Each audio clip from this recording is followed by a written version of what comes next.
Good morning, Mia. Thanks for joining me on the English pod today. I'm really excited to dive into some of the most confusing words in English.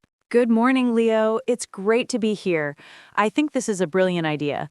Even B1 students, or even more advanced ones, often mix up words like as and like, or do and make.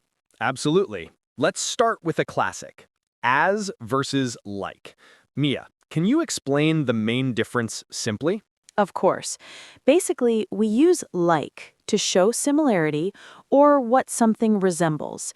It means similar to, or for example, this phone is working like a dream, or I want a car like yours. That's a great example. And we can also use it to suggest a preference, right? Do you like pizza? Exactly. Now, as is different.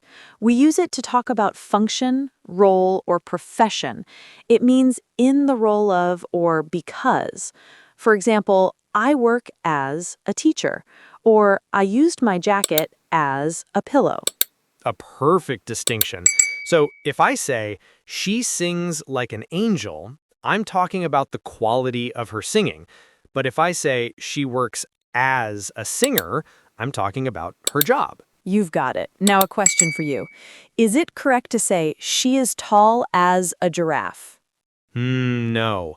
That sounds wrong. A giraffe is not a role. It should be, she is tall like a giraffe. Giraffes are only examples of tall things, not her profession. Correct. And here's a common mistake in a positive sentence. I did the experiment exactly like the instructions said. What's the correct word? Ah, I see what you did there. Since the instructions are functioning as the guide or method, it should be, I did the experiment exactly as the instructions said. It's an adverbial conjunction in that case, meaning in the way that. Before we jump to do and make, let's tackle another huge source of B1 confusion, say versus tell. These two verbs often confuse students because they both mean to communicate with words. They definitely do. I think the key difference is the object, right? We generally use tell when we specify who we are speaking to. It requires a personal object. Absolutely.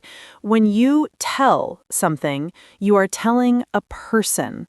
For example, she told me a secret. Or, can you tell us the time? The person receiving the information is essential.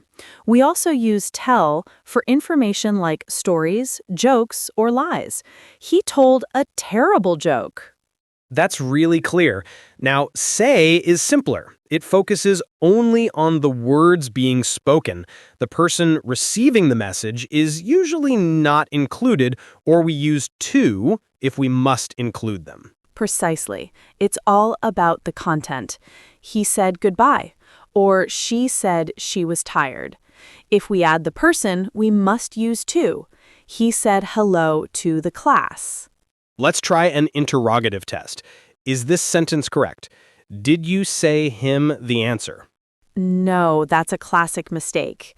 Because you included the object, him, you must use tell. The correct question is, did you tell him the answer? Ah, I see. If I want to use say, I would have to remove the object or add to. Like, what did you say? Or, what did you say to him? Perfect. It seems easy once you know the rule. It's often easier to remember the negative too. I didn't tell anyone my name. You cannot say, I didn't say anyone my name. That's an important negative example. Speaking of negative, would it be correct to say, the sign said no entry, so I didn't tell the driver to go in? That's a good combination. Yes, the sign said, focus on the words on the sign. And you didn't tell, focus on the action toward the driver, the object. Both are correct. Excellent.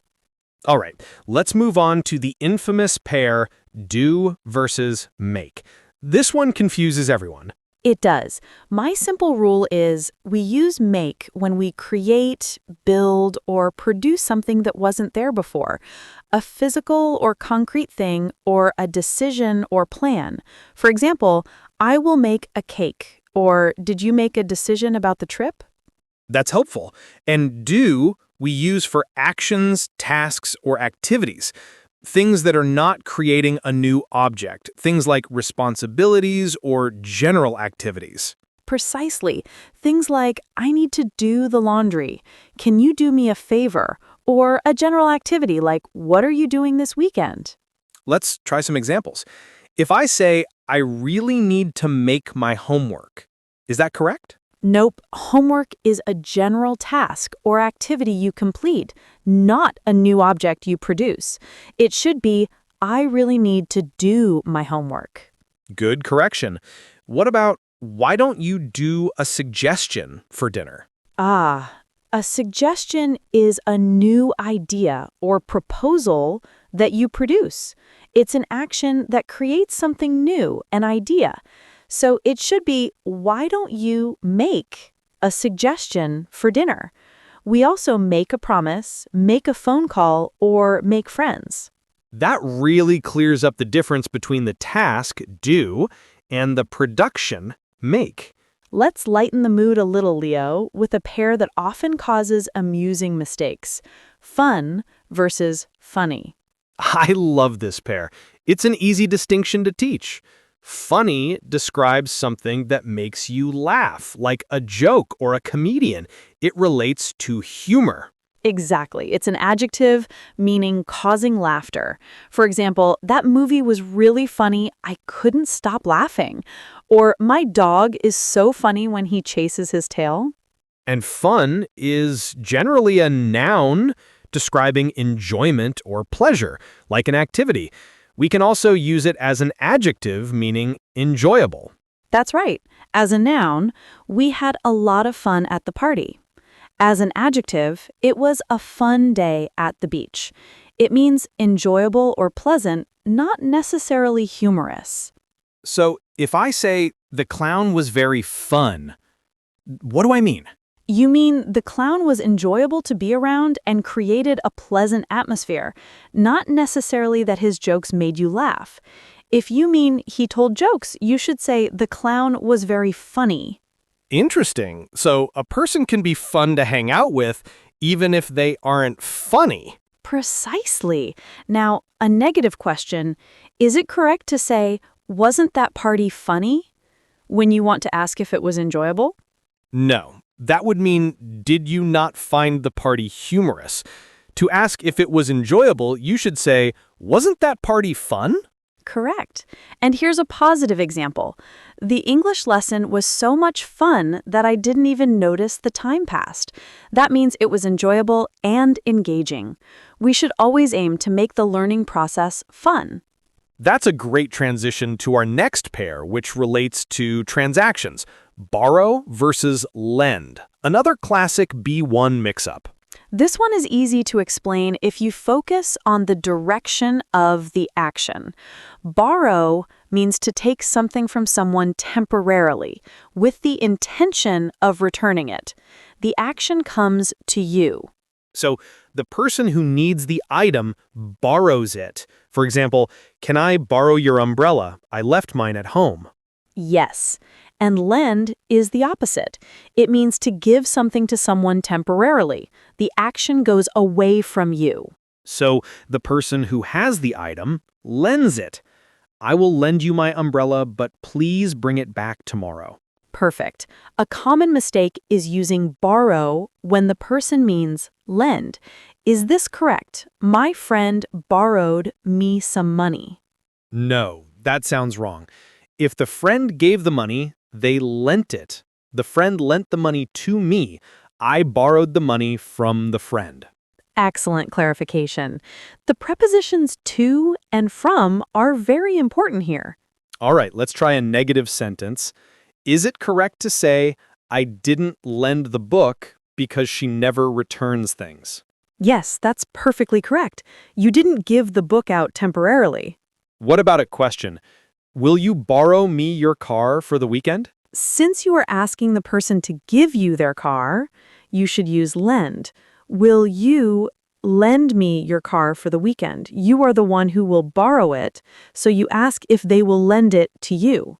Great examples. This really clarifies which verb applies to the person who receives and which applies to the person who gives. Okay, let's tackle the last tricky three for today: other, others, and another. This is where the confusion peaks. Let's start with the simplest: another. Another is a combination of an and other, so it always means one more or an additional singular thing. It is used before a singular countable noun. For example, I finished my coffee.